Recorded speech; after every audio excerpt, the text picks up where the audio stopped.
Bien, jóvenes, vamos a iniciar nuestra clase. La anterior clase habíamos visto el método de los ejes centroidales y principales. Hemos visto para dos, uno para secciones simétricas y otro para secciones asimétricas. Este método hemos indicado que se aplica cuando los ejes están colocados en el centroide y además son principales, condición necesaria para aplicarle el método.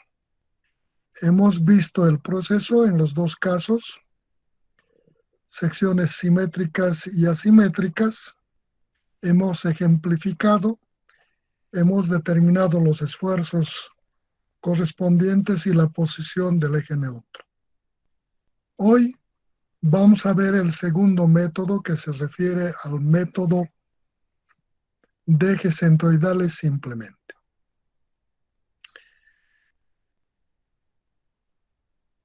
En la gráfica que les muestro, figura 258G1A, una figura cualquiera,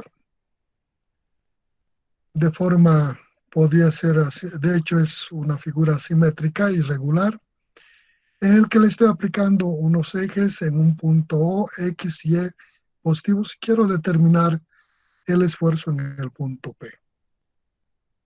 El primer paso, naturalmente, debe ser mostrar que estos ejes que estoy aplicando están en el centroide. Una forma de mostrar que son ejes centroidales es demostrar de alguna forma que este punto O es el centroide. Para eso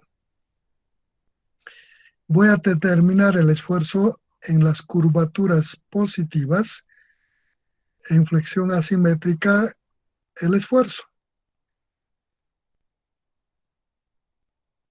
Voy a partir de esta convención, recalcándoles anteriormente tomada, de la convención en la figura 258.d, donde estoy indicándoles que los ejes positivos van a tener esta conformación.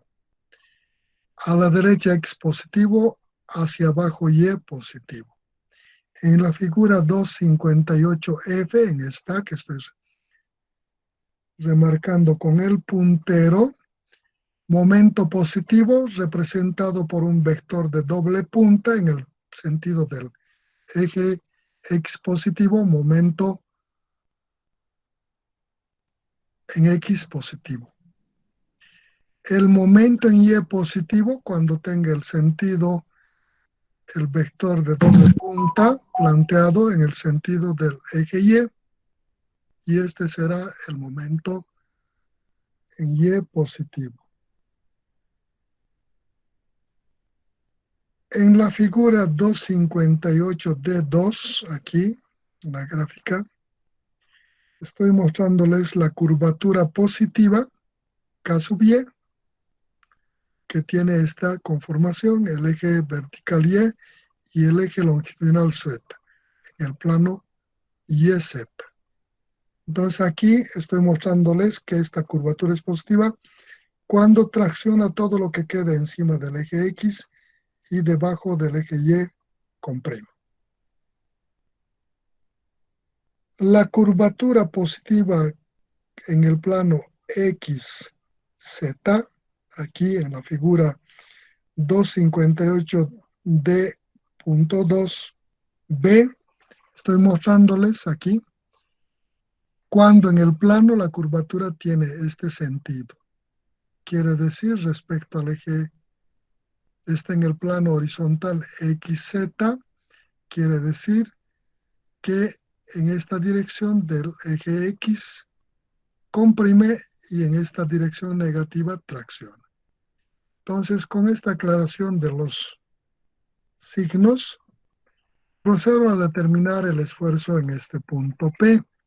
Para flexión asimétrica digo, el momento sobre este eje que es en esta dirección, genera este comportamiento. Intenta hacer girar el momento, tracciona todo lo que queda encima del eje X y comprime lo que queda debajo. Entonces digo, aquí el momento en X está generando una compresión en el punto P, esfuerzo de compresión. Entonces digo, el esfuerzo en la dirección Z en el punto P, en este, es igual a menos de esta compresión que genera la curvatura positiva, menos KY por E por Y sub P. Esto generado por la curvatura KY positiva. Menos la curvatura que me genera respecto a este otro eje, flexión con eje Y me genera una curvatura en este sentido que también me provoca una compresión. Y es el Kx por E por X sub P. Y de esa forma he conseguido el esfuerzo en este punto P por las curvaturas positivas. Una vez que he determinado el esfuerzo en este punto, puedo determinar lo que es el esfuerzo en ese punto. Digo, o perdón, la fuerza. La fuerza total en el punto P va a ser la sumatoria de las fuerzas que se generan por este esfuerzo. ¿Qué hago? El esfuerzo lo multiplico por el elemento de área de ese elemento y le hago la sumatoria de todas las fuercitas en esa sección. Y las integro. Haciendo operaciones voy a llegar a esta ecuación en la que digo que será menos KY por E por la integral de Y de A que representa el momento estático con respecto al eje X, menos Kx por E por la integral de XP por dA que representa el momento estático con respecto al eje Y. Sé también, por definición, como esto es una flexión pura, la fuerza total va a ser cero. Al ser flexión pura solo hay momentos, no hay fuerza en ninguna dirección y esto debe ser cero. Para que esta fuerza se haga cero, dependen exclusivamente de estos momentos estáticos, puesto que curvatura en un elemento cargado es diferente de cero, tanto en X como en Y. Estos valores de curvatura siempre van a ser diferentes de cero. Solo van a ser cero cuando no hay cargas en un tramo descargado. Pero no nos sirve de nada tener una viga o una estructura que no esté sometido a cargas. La función principal es de que soporten cargas. Por tanto, siempre serán diferentes de cero estas curvaturas, KY como KX. Estos valores del módulo de elasticidad son siempre diferentes de cero. Es una característica físico-mecánica del material del que está hecha la sección, por tanto, siempre es diferente de cero. Entonces, para que se cumpla esta condición de que es igual a cero, solo es posible cuando estos términos de las integrales sean cero. Este es el momento estático con respecto al eje X. Este otro es el momento estático con respecto al eje Y. Entonces, si el momento estático en X y en Y son cero, se cumple esta condición, que la fuerza es igual a cero. ¿Cuándo un momento estático es igual a cero? Un momento estático es una condición geométrica, una característica geométrica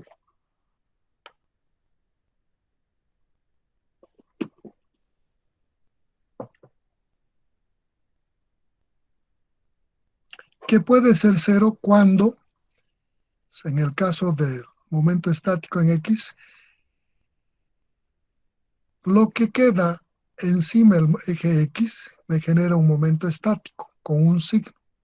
Lo que queda abajo del eje X me genera otro momento estático con otro signo. Si este eje pasa por el centroide, el momento estático superior es exactamente igual al momento estático inferior, pero de signos contrarios. Si arriba me va a ser un momento estático A más A, abajo va a ser un momento estático menos A. Sumada a los momentos estáticos más A menos A me va a dar cero. Cero por esta cantidad me va a dar cero. Y este término se hace cero. De similar manera, el comportamiento con respecto al eje Y, digo, el momento estático al lado izquierdo del momento estático va a tener un signo y el momento estático al lado derecho del eje Y va a ser de otro signo. En cantidades van a ser las mismas, por tanto, la sumatoria de los momentos estáticos también me va a dar cero. Entonces, este producto de, de estas características geométricas y curvaturas con el momento estático me va a dar cero. Y de ahí encuentro que esto sí se va a cumplir. ¿Cuándo se va a cumplir? Cuando los momentos estáticos sean cero. Y los momentos estáticos van a ser cero solo si estos ejes pasan por el centroide. Consecuentemente, acabamos de demostrar que si estos ejes propuestos aquí pasan por el centroide. Este punto es centroidal. Una vez que hemos mostrado que este punto es el centroide donde estamos aplicando las cargas, procedo a plantear lo que es el momento en X y el momento en Y para esa flexión. Si tengo determinado el esfuerzo aquí para curvaturas positivas, digo que el esfuerzo ha de ser a menos KY E por Y sub P menos KX por E por X sub P. Curvatura positiva, aquí me genera una compresión, KY por E por Y sub P, por esta distancia. Curvatura positiva en X me genera aquí una compresión menos KX por el módulo de elasticidad y por la distancia de aquí al eje. Tengo este esfuerzo. Entonces digo, si yo quiero sacar el momento es igual a la fuerza en este punto por su brazo. Si quiero el momento positivo en X, entonces aquí digo, el momento en X va a ser esta fuerza multiplicado por su brazo del eje de flexión al punto. Aquí. El momento en X que me genera una compresión, el momento en X hace esta operación, va a traccionar todo lo que queda aquí arriba y va a comprimir lo que queda aquí abajo. Y será esta fuerza multiplicado por este brazo, menos la fuerza multiplicado por su brazo.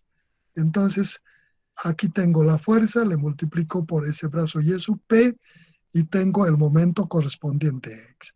Hago las operaciones y voy a alcanzar esta ecuación. KY por E por IX más KX por E por IXY es el momento que me genera el momento positivo en ese punto. De similar comportamiento, hago el mismo análisis para el momento en Y, digo, momento en Y positivo, aquí, va a tener esta dirección, el momento positivo, y va a generar este efecto. Va a traccionar este lado y va a comprimir este lado. Entonces el momento en X será más la fuercita en este punto multiplicado por este brazo. Aquí está el esfuerzo, le multiplico por el área, lo integro, la fuerza total y le multiplico por este brazo. Eso estoy mostrando aquí. El momento en Y me genera una tracción más lo que es la fuerza multiplicado por su brazo respecto de esa flexión. Hago las operaciones y alcanzo esta ecuación, haciendo las operaciones integrales, reemplazo lo que va a aparecer aquí, el producto de inercias, la inercia en Y, reemplazo sus valores y voy a llegar a esta ecuación.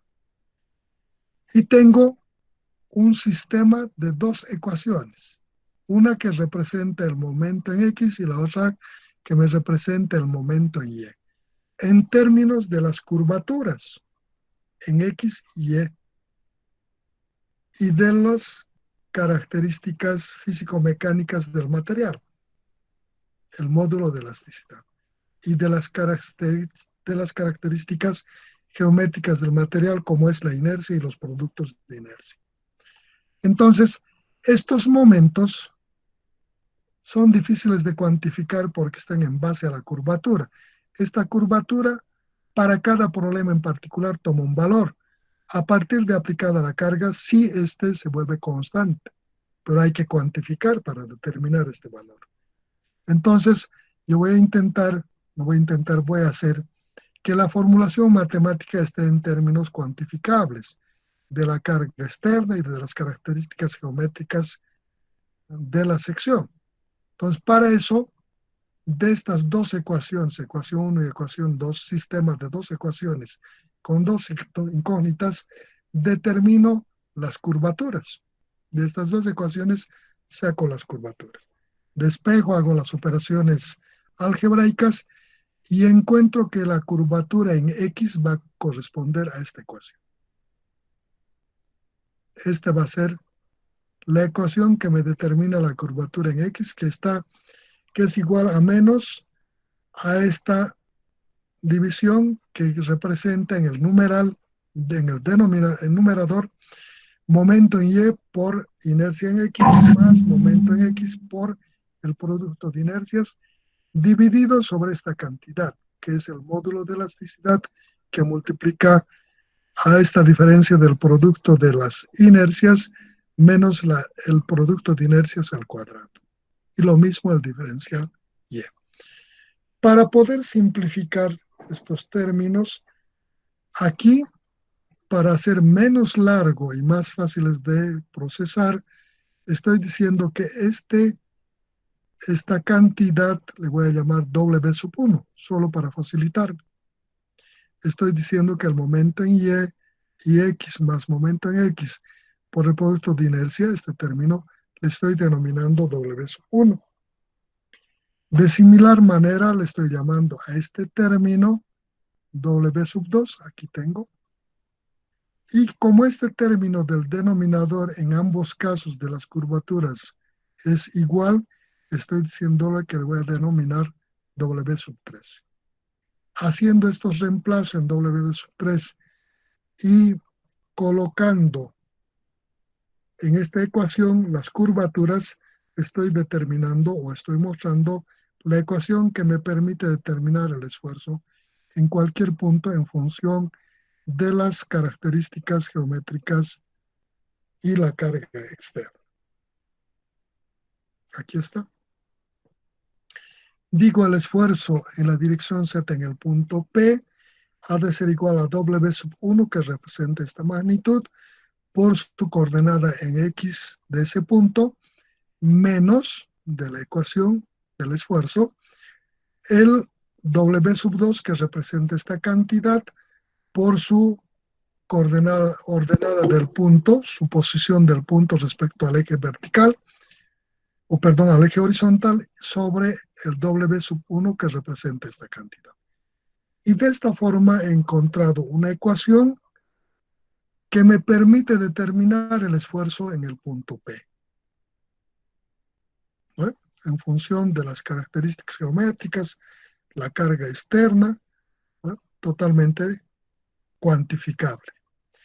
Una vez que he determinado el valor o la formulación matemática que me permite a través de este método de excentroidades determinar el esfuerzo en el punto P, procedo a determinar la posición del eje neutro. Cuando encuentro los esfuerzos en una sección, esta sección podría estar sometida a más de un tipo de esfuerzo. Alguna parte podría estar en compresión, alguna otra parte en tracción. Por tanto, quiero determinar esa línea, esa posición del eje neutro que me permita ver este comportamiento de distribución de esfuerzos a través de la sección. Para eso, coloco imaginariamente el eje neutro a través del centroide y ubico un punto sobre el eje neutro. A este punto le estoy nominando E. Posiciono este punto a sus distancias del eje X centroidal y del eje Y centroidal. Digo que este punto E está a la distancia Y sub E del eje X y a la distancia X sub E del eje vertical Y. Como este es eje neutro, el eje neutro es un eje, un plano en el que todos los puntos que contiene este eje son de esfuerzo cero. Por tanto, en este punto digo que el esfuerzo es igual a cero. Entonces voy atrás. En esta ecuación planteo que el esfuerzo igual es a cero. De esa ecuación despejo, digo que este ángulo beta, que está conformado entre la horizontal, el eje centroidal horizontal, y el eje neutro le llamo beta, y digo que este beta es igual a este cateto, y sub e, cateto opuesto, sobre el cateto adyacente, que es el XC.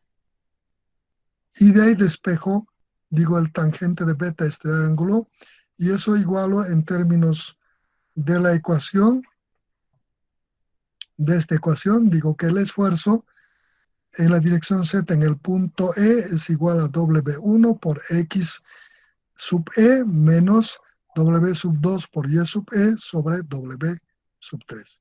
Este esfuerzo digo que es igual a cero. De ahí despejo Y sub E sobre X sub P, que es igual a la tangente de beta, y va a estar en términos de los W sub 1 y W sub 2.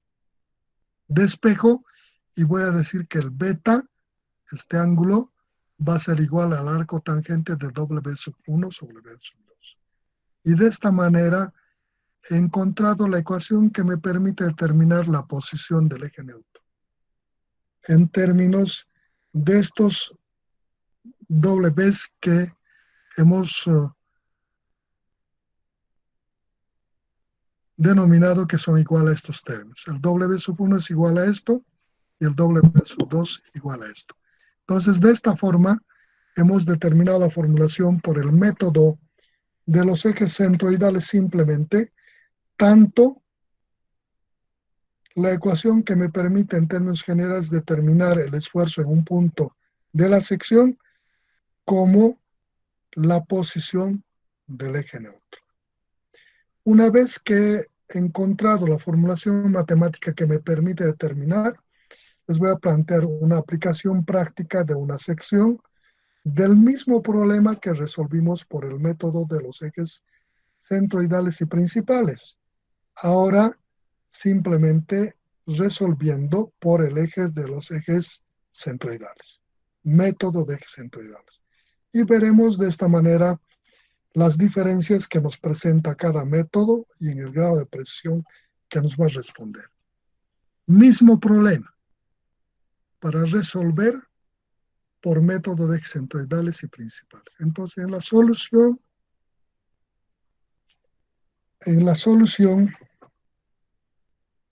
minuto.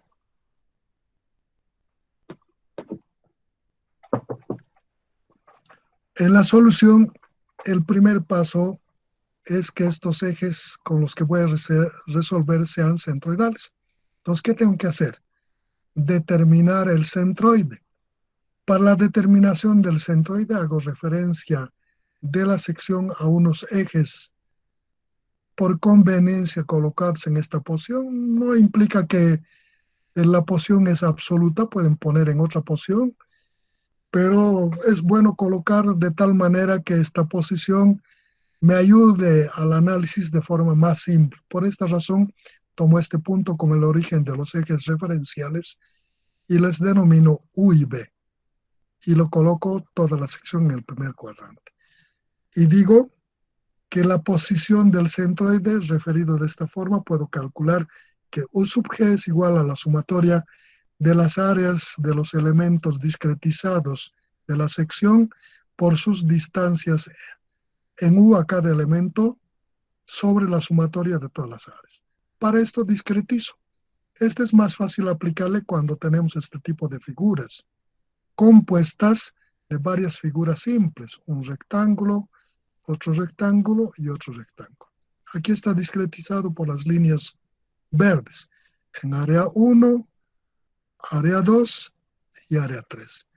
Entonces, a partir de ahí digo que para determinar esta UG es igual a esta área por la distancia de este eje al centroide de esa área, U, más esta área por la distancia de aquí en U al centroide de esta área, más esta área por la distancia de este eje a este centroide de esta área, sobre la sumatoria del área 1 más el área 2 más el área 3.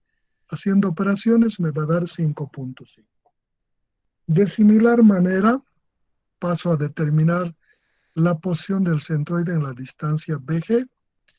BG va a ser igual a la sumatoria de las áreas de estos elementos discretizados de estas áreas por las distancias a partir del eje horizontal U al centroide de cada área.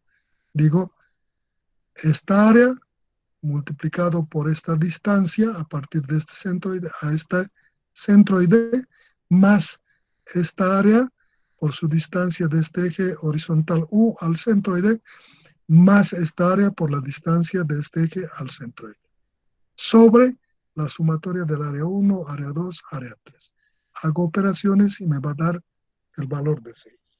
Y de esta forma hemos determinado este punto O, que está a la distancia UG del eje vertical B de referencia y a la distancia BG del eje horizontal UG. Determinado el centroide, coloco los ejes centroidales, que es con los que voy a resolver el problema. Coloco el eje centroidal horizontal positivo, X a la derecha, y coloco el eje centroidal positivo en la dirección Y. Una vez que he colocado los ejes, procedo a determinar. Respecto a estos ejes, encuentro la inercia en X, la inercia en Y y el producto de inercia. La inercia en X para figuras de esta naturaleza, que como hemos discretizado un área del ala para esta discretización, entonces digo que va a ser igual a la sumatoria de las inercias respecto a su eje local del primer área discretizada respecto a su eje local, más el área este y por la distancia del centroide de la sección al centroide de esta figura, al cuadrado. Y eso le aplico a cada elemento.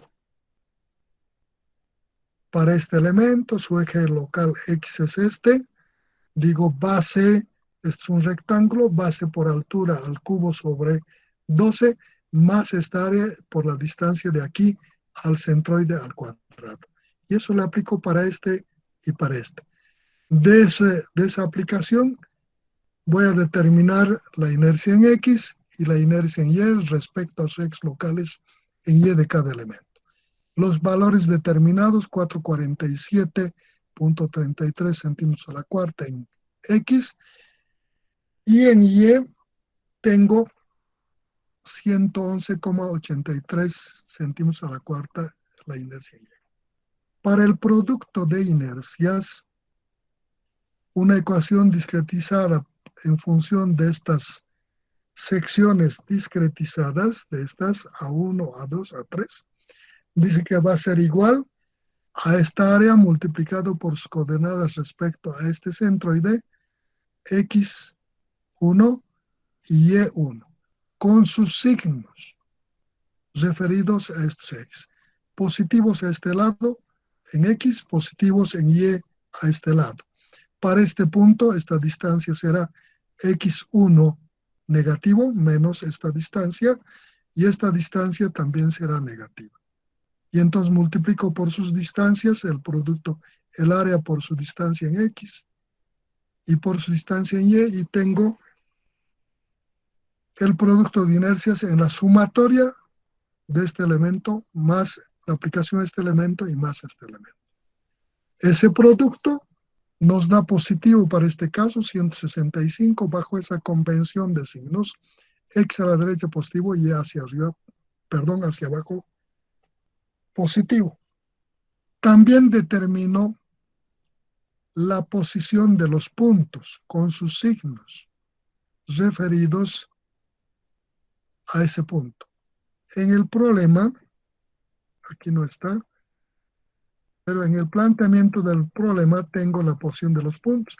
Determino este punto en X, esta distancia, en Y esta distancia, x1, y1, negativo x1, y1, negativo, porque esto es el positivo y esta es la dirección positiva.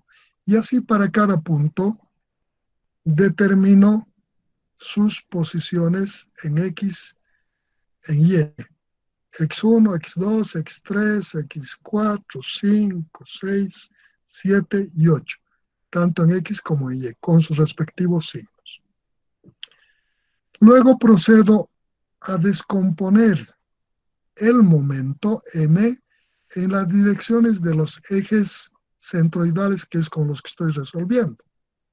Este momento en X descompongo en la dirección X y en la dirección Y. Conozco este ángulo que forma este momento y digo este momento en X ha de ser igual a este momento multiplicado por el coseno de este ángulo. El signo viene de la convención de signos de momentos. Aquí dije que el momento positivo iba en dirección del eje positivo, con la doble punta del vector momento en X. Este tiene el sentido opuesto, por tanto, este será un momento negativo. Mx va a ser igual a menos m por el coseno de este ángulo. My va a ser igual a menos el momento por el coseno, o perdón, por el seno de este ángulo.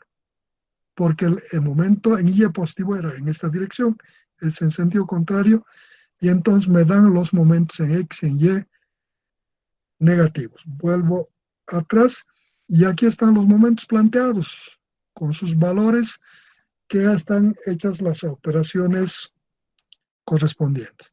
El momento en X me da menos 23.907,63 kilogramos metro y el momento en Y menos 7.309,29 kilogramos metro.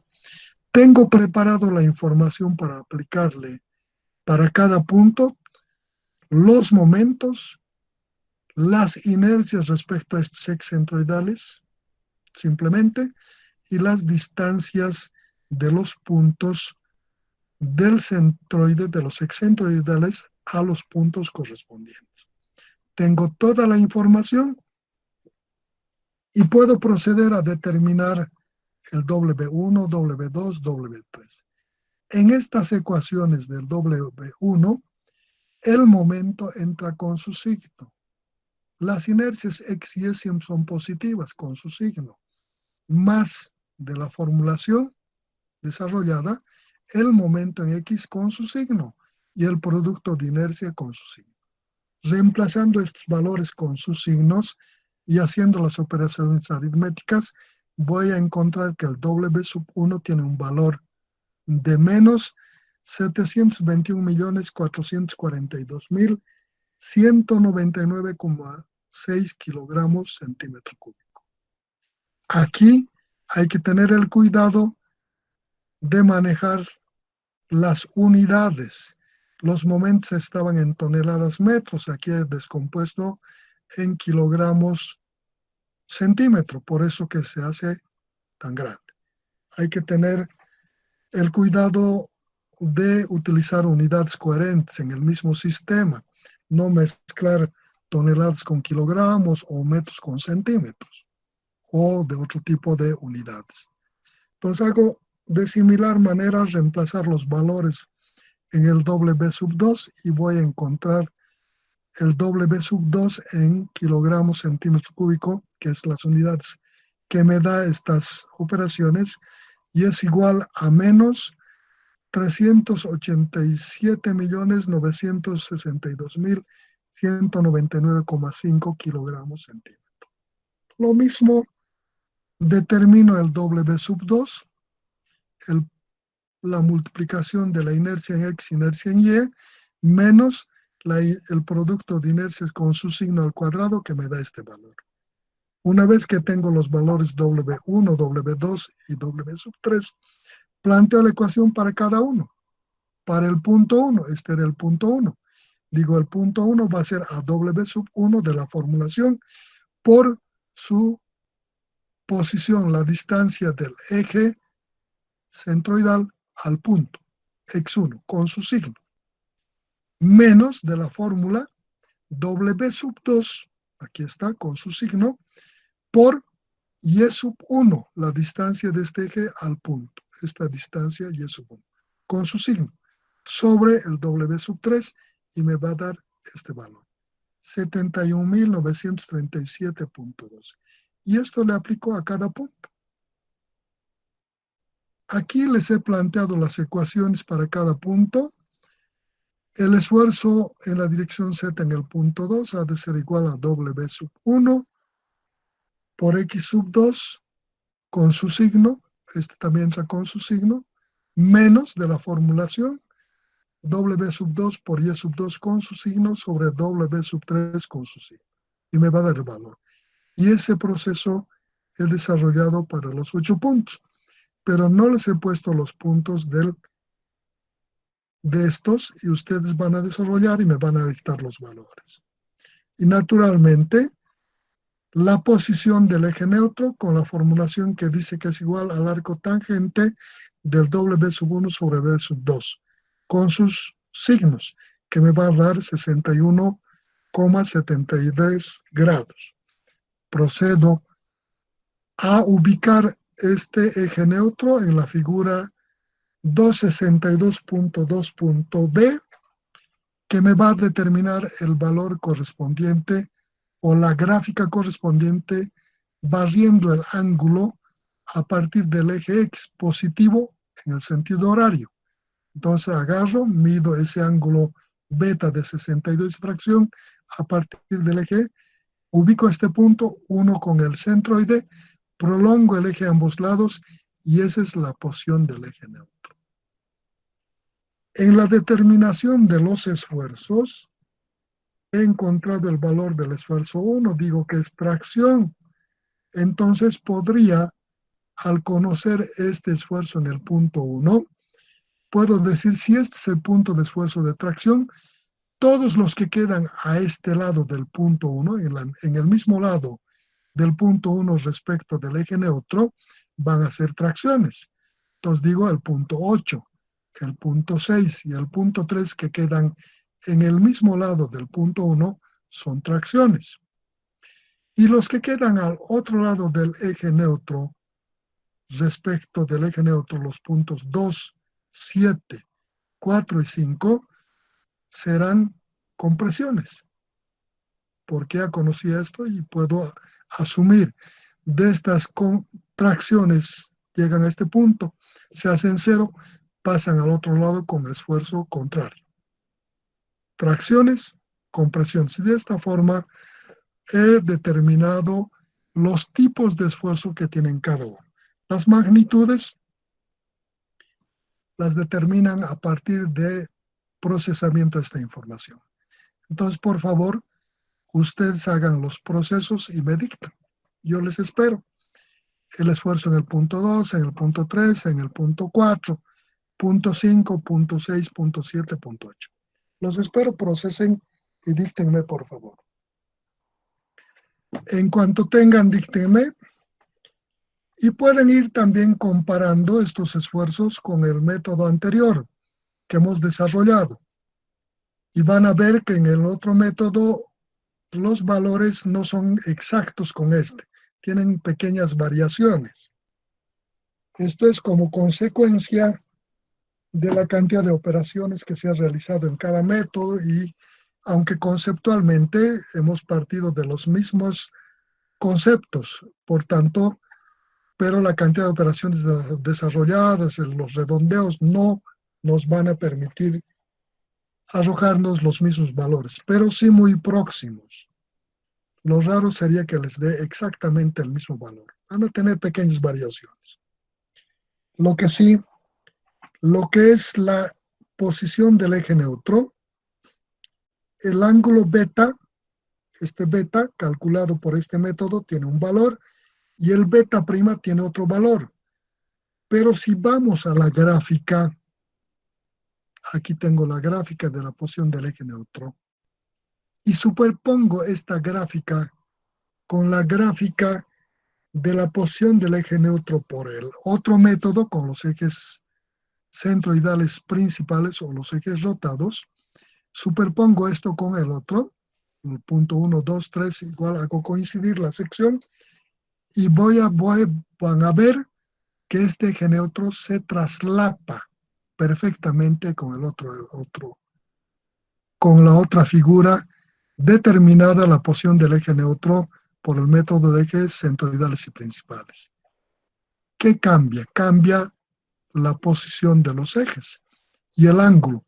El ángulo en el otro método estaba referido al eje rotado X'. Por tanto, el ángulo era mayor, beta'. Si a ese beta' le resto la rotación angular que me determinaba la posición del eje neutro, me va a dar exactamente el ángulo beta, con pequeñas variaciones por la metodología y la cantidad de operaciones. Pero me va a dar el mismo ángulo. Traslapando ambos problemas, van a coincidir perfectamente este eje con el otro eje. ¿Eh? Si no ocurre esto, querrá decir que tenemos errores en el proceso de cálculo. Conceptualmente las ideas también, y habrá que revisar algunos de los métodos, o los dos, podría estar errado uno, o quién sabe los dos, y hasta que tengamos los mismos valores. Ese es este proceso, ese es este método.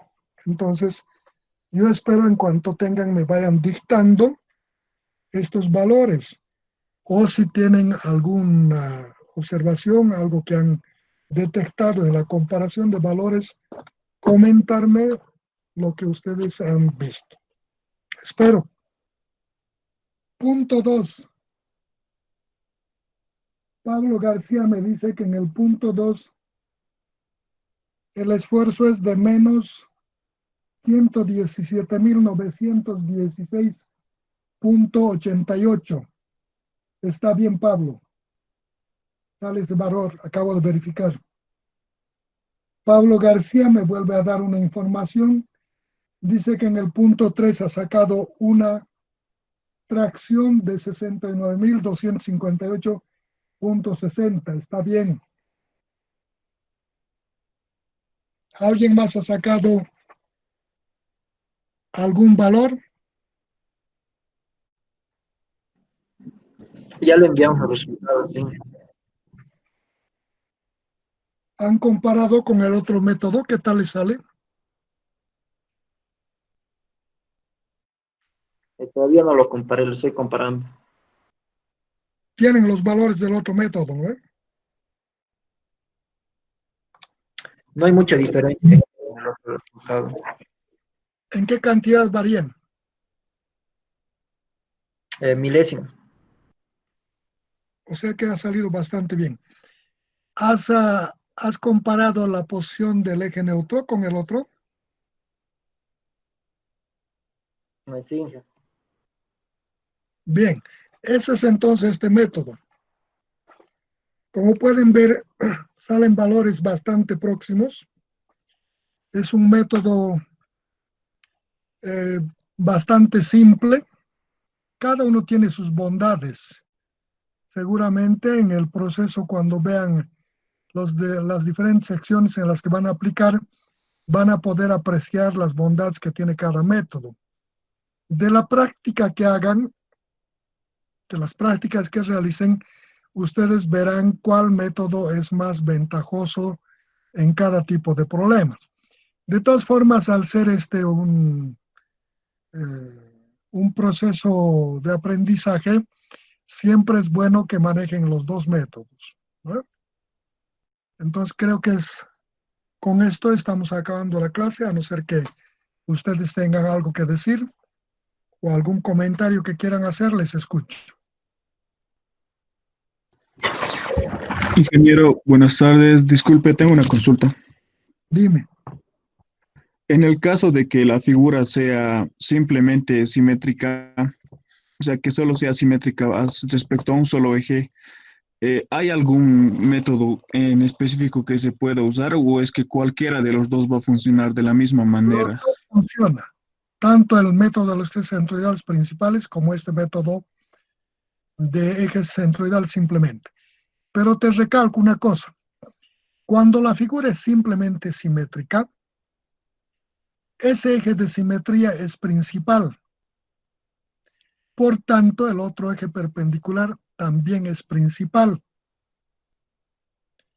O sea, cuando la figura es simplemente simétrica o doblemente simétrica, le puedes aplicar el método de ejes centroidales y principales con esos ejes centroidales que has colocado, porque son principales.